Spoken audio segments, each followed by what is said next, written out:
जो लोग बहुत बार बात कर रहे थे, मैं उनसे आने वाले समय में पूछ लूंगा। 15 साल का नहीं, 20-25 साल का पूछ लूंगा। इतना काम करूंगा कि इसको सिक्कर से आप नवलगढ़ तक आओगे तो महसूस नहीं होने दूंगा सिक्कर में हो या नवलगढ़ में। हर विभाग की व्यवस्था आपको नवलगढ़ में मिलेगी। आज के इस कार्यक्रम के और हमारे नवलगढ़ में कीमती समय निकाल करके एसएन विद्यालय परिवार और नवीन जी ने तो बार बार विशेष आग्रह किया था, साथ में जालान परिवार और नवलगढ़ के सभी प्रबुद्ध जन आपके सामने विराजमान है। इन सब की तरफ से आपने जो कीमती समय निकाल के हमारे आदरणीय माननीय राज्य मंत्री विजय सिंह जी चौधरी साहब आए, इनका नवलगढ़ की धरा पर बहुत बहुत नवलगढ़ की तरफ से और नवलगढ़ विधायक की तरफ से बहुत बहुत स्वागत है। साथ ही आपकी सरलता का जितना बखान करूं उतना कम है। आपने एक बार के निवेदन पे ही ये तय किया कि मेरा कार्यक्रम तो और है, पर मैं निश्चित रूप से नवलगढ़ आऊंगा, और आपने आने के बाद भी अपना खूब समय दिया है। एक बार भी इतना लंबे समय के बीच में मैं बहुत बार देखता हूं, व्यस्तता के कारण एक आध सेकंड तो कुछ ना कुछ बोल ही देते हैं, पर आपका ये सरल स्वभाव, निश्चित रूप से मैं आपको शुभकामना देता हूं कि ये स्वभाव दिन प्रतिदिन आपको आगे ही लेकर जाएगा। इसी के साथ मैं सबसे पहले मंच पे विराजमान जालान परिवार को जितना कहूं उतना कम है। इसलिए कम है कि आप अपना कीमती समय और इस वृद्ध, इतनी इस उम्र में, इस अवस्था में भी आप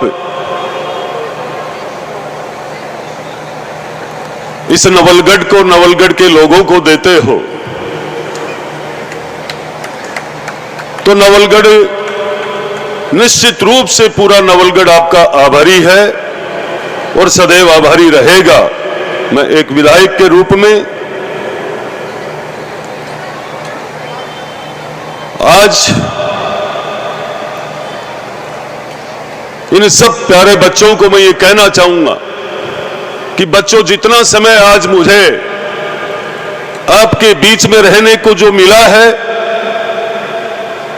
वो संपूर्ण रूप से ये प्रबुद्ध जन इस नवलगढ़ के जो विराजमान है, उनके आशीर्वाद से मुझे मिला है। मैं उस महान उद्योग जगत में जिन्होंने पूरे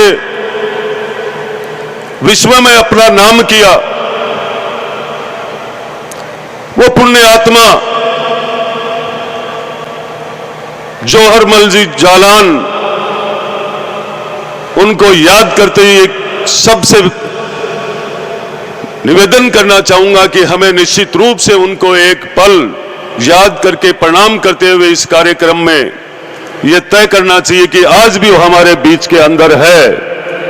वो घड़ी जब वो इस नवलगढ़ में जन्मे, पैदा हुए,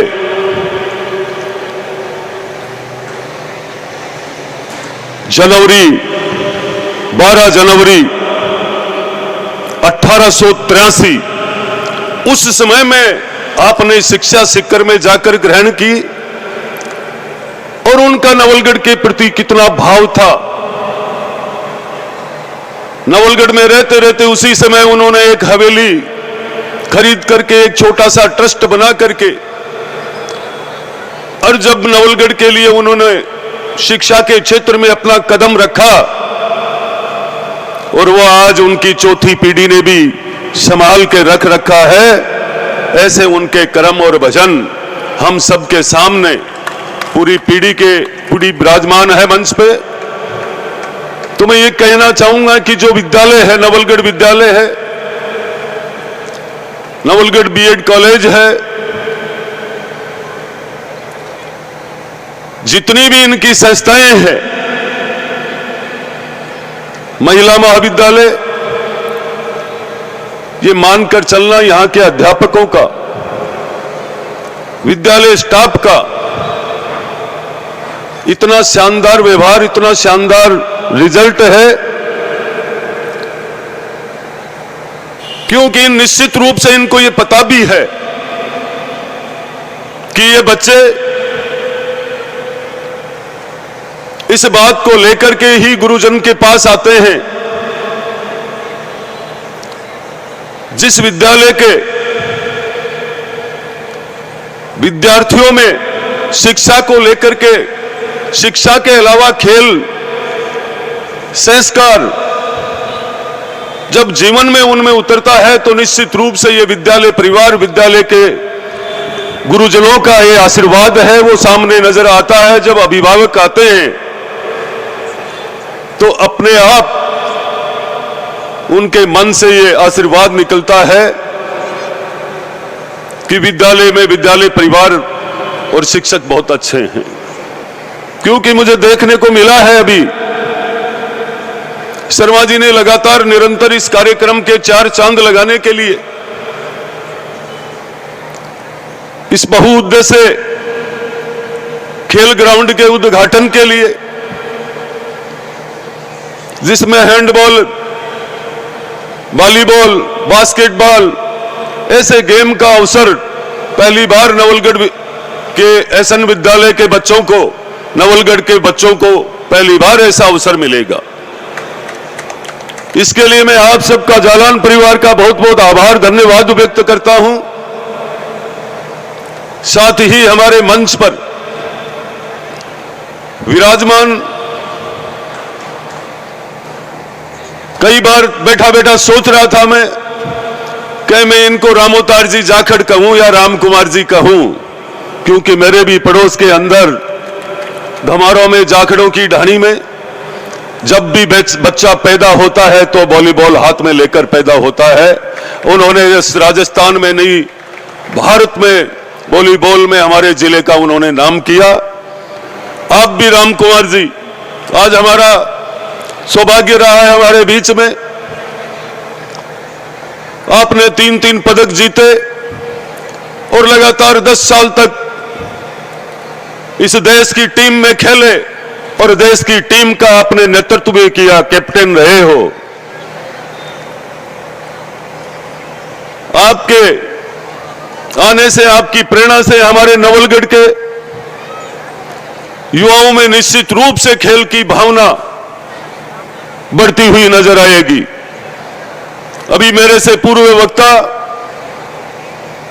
और भाई साहब ने कहा था कि वो पहले का समय निकल चुका है, पर मैं ये जरूर कहूंगा, पहले का समय जैसा भी निकला, कैसा भी निकला होगा,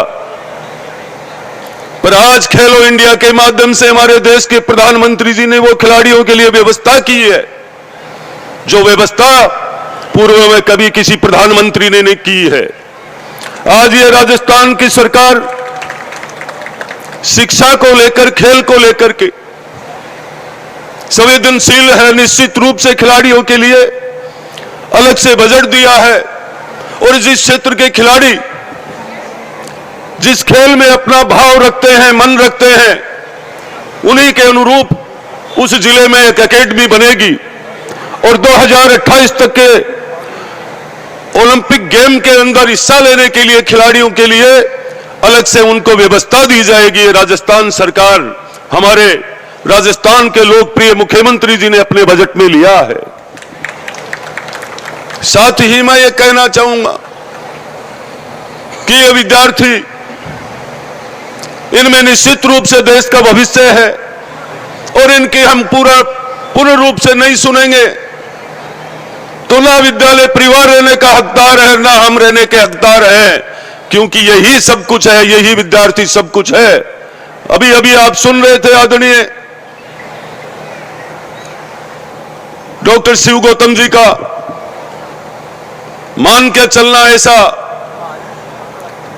ऐसे डॉक्टर जो हमारे यहां के नवलगढ़ के दोहिते हैं, भाणेज है, रहने वाले चिराना के हैं, पर मैं ये कहूंगा कभी जब भी वो जाते हैं किसी भी कॉन्फ्रेंस में तो नवलगढ़ और चिराना का नाम पहले आते हैं, कोलकाता, बॉम्बे, दिल्ली, सब जगह।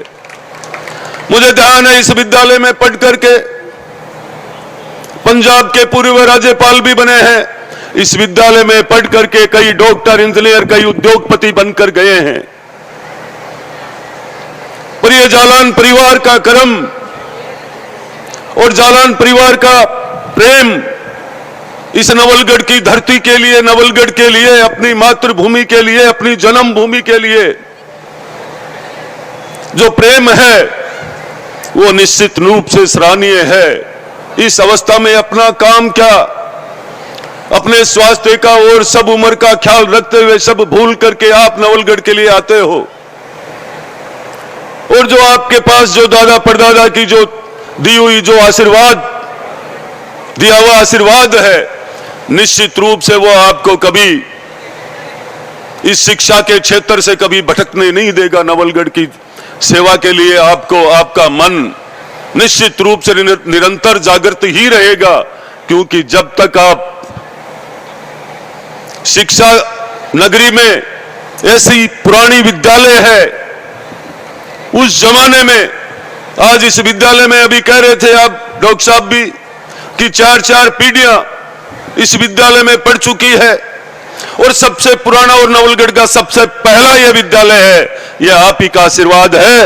यदि यहां से पढ़कर कोई डॉक्टर बना है, कोई राज्यपाल बने हैं, कोई इंजीनियर बने हैं, कोई उद्योगपति बने हैं, तो निश्चित रूप से इस नवलगढ़ को देने वाले सब कुछ आप हो। ये नवलगढ़ आपका सदैव आभारी रहेगा। साथ ही मैं ये कहना चाहूंगा, पिछली बार जब कार्यक्रम में आप एक पट्टे को लेकर चर्चा करी थी, तो मैं आप सबको ये कहना चाहूंगा इसी मंच के माध्यम से, मैं भाषण देने नहीं आता हूं, काम करने आता हूं। मेरे तक मेरा पीछा करने वाला, मन से पीछा करने वाला अभी तक मेरे नजदीक कोई नहीं आया है। मैं इस मंच पे माइक के माध्यम से कह रहा हूं, खुली बात है ये। एक बार किसी का फोन आया होगा, तब मैंने उनको ये कहा था कि आप जा सकते हो, मैं फोन करूं, वरना आप मेरे से मिल भी सकते हो। काम आज बात बजट की कर रहे हो और नवलगढ़ के बजट की, बजट ऐसे ही किसी को नहीं मिलता है।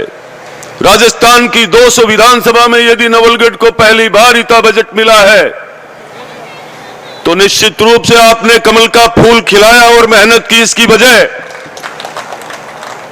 पर मैं 3 महीने तक लगातार इस बजट के लिए, बजट की प्री प्लानिंग के लिए हर विभाग का पीछा किया, जब जाकर हमें 2 नगरपालिका, नवलगढ़ को बाईपास और मुकनगढ़ को गंदे पानी निकासी के लिए 10 करोड़ और डिगाल को सीएससी। अब मान के चलना इस बात को, मैं भी आपको कहना चाहूंगा कि विकास विकास ही होता है। इस कार्यक्रम के माध्यम से कहना चाहूंगा, शिक्षा और चिकित्सा और खेल के मामले में निश्चित रूप से मैं इतनी मेहनत करूंगा कि आने वाले टाइम में नवलगढ़ का नाम रोशन होगा। ये मैं आज यहां से कह रहा हूं। जब मैं चुनाव लड़ रहा था तो 1-2 लोग यहां भी बैठे हैं जो मुंह मोड़ रहे हैं। तो मैं रामपुरा में एक बहुत बड़ी मीटिंग थी और मैंने वादे से किया था और कहा था कि चुनाव जीतने के बाद राजस्थान में सरकार भारतीय जनता पार्टी बनने के बाद 24 कोषीय परिक्रमा का बजट में पहला बजट होगा। इसके साथ मैंने यह भी कहा था कि बाबा बरखंडी तक रोपवे लेकर जाऊंगा। मैंने यह भी कहा था कि इस क्षेत्र में बदमाशी ज्यादा होती है, देवपुरा बनी के अंदर पुलिस थाना भी लेकर आऊंगा। मैंने उसी समय यह वादा भी किया था मंत्री महोदय कि हमारी इधर की 11 पंचायतें उदयपुरवाटी तक जाकर के विद्युत विभाग के काम कराने के लिए परेशान होती थी। उस समय मैंने उनको कहा था कि आपका आईएनओ ऑफिस गोलाना लेकर आऊंगा। ये सब आपको पहले बजट में मिले हैं। यदि बजट की बात मैं लंबी चौड़ी करूंगा तो ठीक नहीं है। पूरे दुनिया को पता है, पूरी नवलगढ़ को पता है बजट कितना अच्छा मिला है। आपकी ताकत से, आपके मन से। ये नवलगढ़ के लिए मैंने पहले भी कहा था कि अब नवलगढ़ भारतीय जनता पार्टी के सही हाथों में आया है। और आप देखना नवलगढ़ अब आने वाले समय में किस तरीके से विकास के अगले पायदान पर पहुंचता है। देख लिया आपने 6 महीने में। जो लोग बहुत बार बात कर रहे थे, मैं उनसे आने वाले समय में पूछ लूंगा। 15 साल का नहीं, 20-25 साल का पूछ लूंगा। इतना काम करूंगा कि इसको सिक्कर से आप नवलगढ़ तक आओगे तो महसूस नहीं होने दूंगा सिक्कर में हो या नवलगढ़ में। हर विभाग की व्यवस्था आपको नवलगढ़ में मिलेगी। मैं यहां से कोई घोषणा नहीं करने आया हूं। मुझे एसएन विद्यालय में जब से मैं विधायक बना हूं, मुझे आने का यहां बहुत अवसर मिला है और आप लोग मुझे खूब प्रेम दे रहे हो। तो मैं आप सबका सम्मान करते हुए मंच के सामने नवलगढ़ के प्रबुद्ध जन विराजमान है, नौजवान साथी विराजमान है। मैं आप सबसे यही विनती करना चाहूंगा, हमें नवलगढ़ के विकास के लिए हर चौखट पर, हर चौपाल पे अच्छी चर्चाएं करनी चाहिए। अच्छी चर्चा का रिजल्ट हमेशा अच्छा आता है। जो लोग अच्छी मन में विचार अच्छा नहीं लाते हैं, कभी भी उनके विचार अच्छे नहीं आएंगे।